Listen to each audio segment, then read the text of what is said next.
Yeah.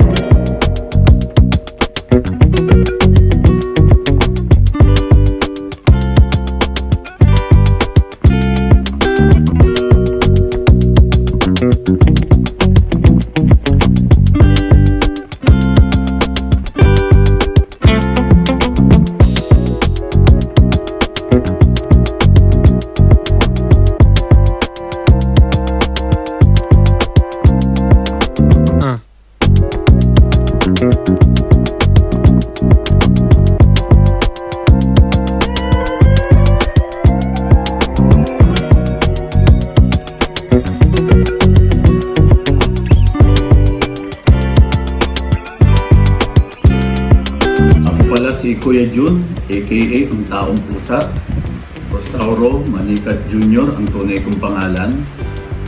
Taga Mandaluyong ako. Nalipat ako rito sa May Kawayan, Bulacan dahil sa pandemic.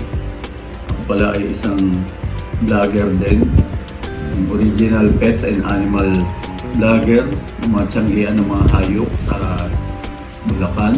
Maging sa iba't ibang probinsya ay napuntahan natin mga kapetren nung kasagsagan ng pandemic. Yan. Nahilig din tayo sa pag-aalaga ng mga hayop dahil talagang mahilig tayo mula ng bata pa. Subukan din natin magtayo ng pet shop. At siyempre mga kapetren, 20 years ago, isa rin akong kolektor ng mga laruan. Lalo na po ng diecast, mga toy car. Kinokolekt ko po ang mga Hot Wheels, Matchbox, Tomica, pati rin po yung mga promo sa mga gasoline station gaya ng, ayan, makikita ninyo sa Petron, yung Shell, Unioil, yan, kinokolekt din po ko po yun mga kapet friend.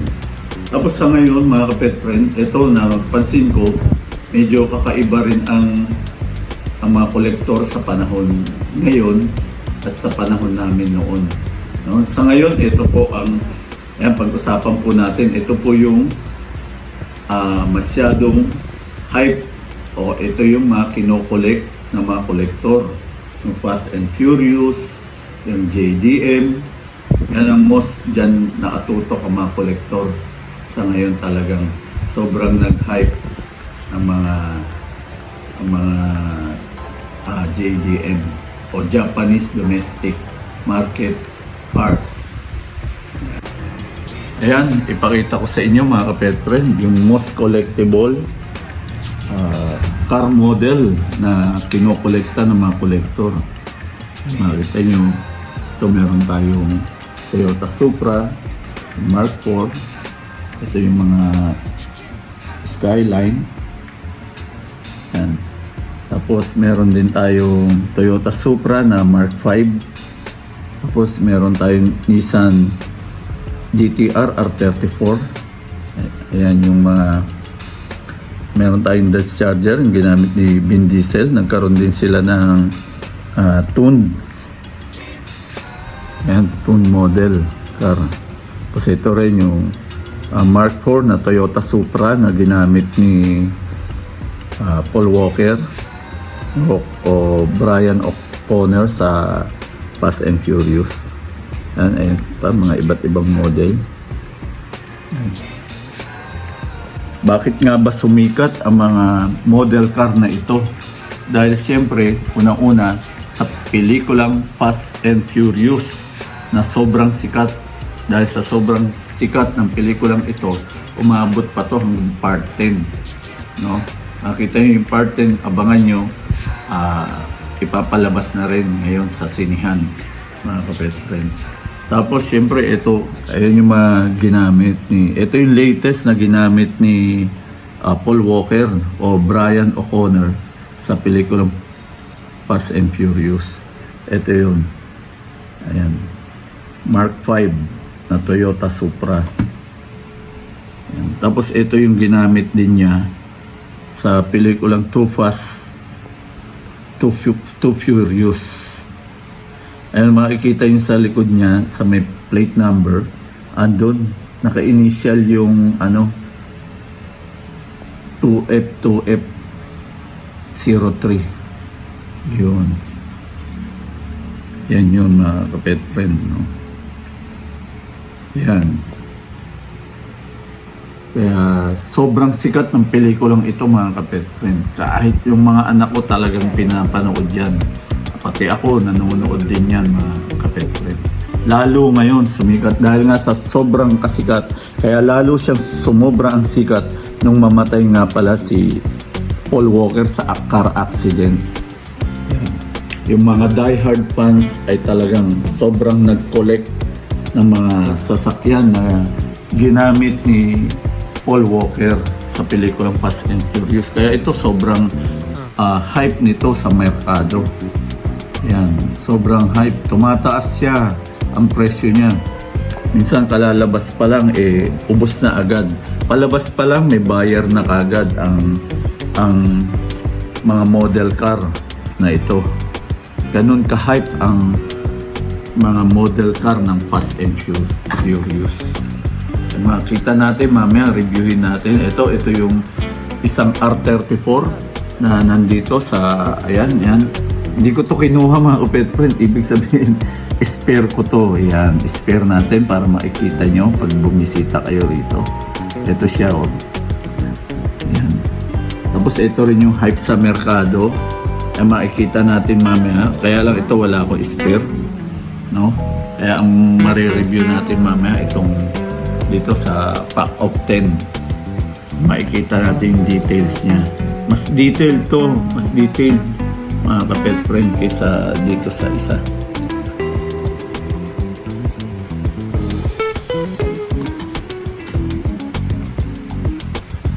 Ayan, ang ganda. Ito pa nga palang Toyota Supra. Ano na rin to? Parang premium rubber tire na to. Napakaganda. Parang matte orange to, no? Matte orange no? Yung kulay niya Kala ko dati matte black lang ang mayroong ganong kulay. May matte orange din pala. Ang ganda nito mga kapet friend. Talagang sobrang smooth to. Rubber tire. Kaya sobrang sobrang hot sa merkado. Minsan kahit na kalalabas pa lang niya, ubos na agad. Out of stock na. At tumataas. Nabebenta ng mga reseller sa mataas na presyo. At yung iba naman talagang kinokolekt na. Minsan kahit ilang kopya meron siya. For collection lang talaga. Sa sobrang kasikatan ng Fast and Furious, yung mga sasakyan na ginamit doon, nadamay mga kapet friend yung mga ibang JDM car. Katulad ng Nissan Silvia S15 o kung tawagin yan ay Mona Lisa. Ayun, dahil siya ay Nissan Silvia S15, nadamay ang ating mga Liberty Walk. Ayan yung Nissan Silvia S15 natin. Ayan, may black, yellow, gold, at white. As of now, wala pa ako ng red mga kapet friend. Medyo expensive siya. No? Kaya naman natin bilhin, kaya lang naghihintay tayo ng tamang panahon. Medyo rin tayo, no? Kumbaga, as a collector, titingnan rin natin yung value ng ating kinokollect. Okay siya po i-collect. Medyo, siya. Kaya lang medyo expensive talaga. Medyo mahirap din yung item. Dahil sa kasikatan ng Liberty Walk, nadamay din yung Nissan GT-R R35 na Liberty Walk. Ayan. Sumikat din sila. Ayan, nakumpleto natin. White, violet, blue, tsaka red. Nissan GT-R R34 ni Paul Walker. Ayan. Naglabas na rin ang Hot Wheels ng Liberty Walk na R34. Ayan, kaya nagkadamay-damay pati yung mga iba pang JDM car naging hype ngayon at kinokolekta na rin ng mga modern collector gaya ng mga J Imports. Ayun, nadamay sila dahil ang pinagmulan talaga walang iba kundi ang mga sasakyan na ginamit sa Fast and Furious mga kabet friend. Kaya sobrang hype pa rin ang Fast and Furious at talagang maraming kolektor na naghahanap ng mga model car ng Fast and Furious.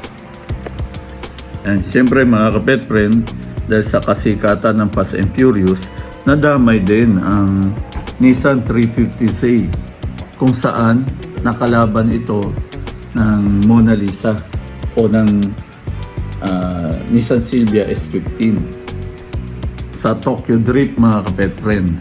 Tapos ito dahil sa kasigatan, makikita yung mga pet friend, bagamat siya ay collector's item, tingnan nyo, first edition, ito pala ay nagkakahalaga ng 2,000 pesos. Ayan, ganun pala kahalaga ito. Noong una hindi ko masyadong pinapansin to, mga pet friend, dahil sa old model na rim. Ayan, o spokes ng sasakyan. Old model ni Hot Wheels. Ayan, nakikita nyo, no? Highly collectible item pala to. 2,000 ang halaga sa merkado. Pero ito ay hindi na namin ibebenta, ay ito ay collection na rin namin, mga kapet friend. Papakita ko pala sa inyo, mga kapet friend, yung bagong labas na ni Hot Wheels na Pack of 10 Fast and Furious. Narito, andyan sila. Bali, 10 car model yan, makikita ninyo. Yan, siyempre, yung green, Mitsubishi Eclipse 95 model. Yan. Tapos si Big Regal GNX 87 model. 70 Ford Escort, yan blue na may stripe na white. Oh? RS 1600. Siyempre si Ice Charger, yung gray, mga kapet friend. Tapos si Dodge Charger Hellcat. Oh, sama siya. At ang sikat na sikat ngayon, Nissan Skyline GTR. Yan. R34. Porsche 911. Andyan din. Ang Nissan Silvia S15. Ang Nissan Skyline GTR R32. Nandyan din. At ang 68 Dodge Charger andyan din, mga kapet friend. Bali 10 sila. Napakamura na yan kung tutuusin. Oh. Yan. Ma-order niyo yan sa atin, mga kapet friend. Pwede kayo umorder. Message lang kayo, PM lang kayo sa Taong Pusa FB page. Pwede kayo umorder sa atin, mga kapet friend.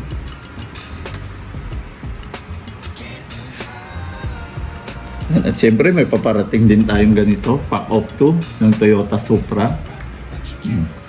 Mark 4 tsaka Mark 5. Toyota Supra na ginamit ni Brian sa Fast and Furious.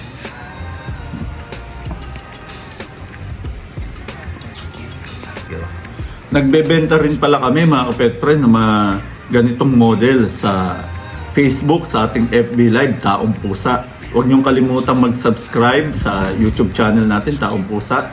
At mag-follow na rin at i-like, i-share yung ating Taong Pusa FB page. Nagla-live selling tayo dyan. Yan, mga kapet friend. Mine now, pay now. Yan, pwede kayong sumali.